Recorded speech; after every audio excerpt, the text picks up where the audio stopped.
পালিয়ে যাওয়া সাবেক প্রধানমন্ত্রী শেখ হাসিনার কপালে সিঁদুর পরে ভারতে হিন্দু ধর্ম গ্রহণ করেছেন।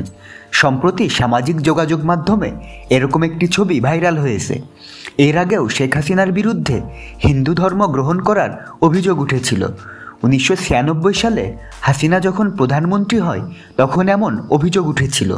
তখনকার সময়ে ভারত সফরে গিয়ে হাসিনাকে তিলক পড়তে দেখা গিয়েছিল, আর ভারতীয় সরকার হাসিনাকে বাংলাদেশের মুখ্যমন্ত্রী হিসাবে পরিচয় করিয়ে দিয়েছিল। আর এই সংবাদ প্রকাশ হওয়ার পরই অভিযোগ ওঠে শেখ হাসিনা হিন্দু ধর্ম গ্রহণ করেছে।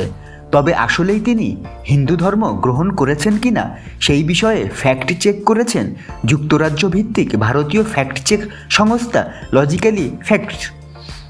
ভাইরাল ছবিটিতে দেখা যায় একদল লোকের সঙ্গে দাঁড়িয়ে আছেন শেখ হাসিনা। গেরুয়া পোশাক পরিহিত একজন হিন্দু পুরোহিত ভারতে তার কপালে তিলক এঁকে দিচ্ছেন। এর মাধ্যমে তিনি হিন্দু ধর্মে ধর্মান্তরিত হয়েছেন বলে দাবি করা হয়। সামাজিক যোগাযোগ মাধ্যম ব্যবহারকারীরা ছবিটি শেয়ার করে ক্যাপশনে বাংলায় লিখেছেন, হাইরে বুবু, যখন বাংলায় মুসলমান এবং হিন্দুস্তানে হিন্দু। এই ধরনের দাবিতে করা পোস্ট ফেসবুক এবং এক্সের আর্কাইভ ভার্সনে দেখা যাবে। ছবিটির ফ্যাক্ট চেক করে দেখা যায় শেখ হাসিনার হিন্দু ধর্ম গ্রহণের দাবিতে ভাইরাল ছবিটি এডিট করা হয়েছে। এই ছবির মূল ছবিটি 2022 সালের সেপ্টেম্বর মাসের, যেখানে ভারতের বিরোধী রাজনৈতিক দল কংগ্রেসের নেতা রাহুল গান্ধীর কেরালা সফরের সময় তার কপালে তিলক এঁকে দেন হিন্দু পুরোহিত। সেই ছবি এডিট করে রাহুল গান্ধীর জায়গায় শেখ হাসিনাকে বসানো হয়েছে।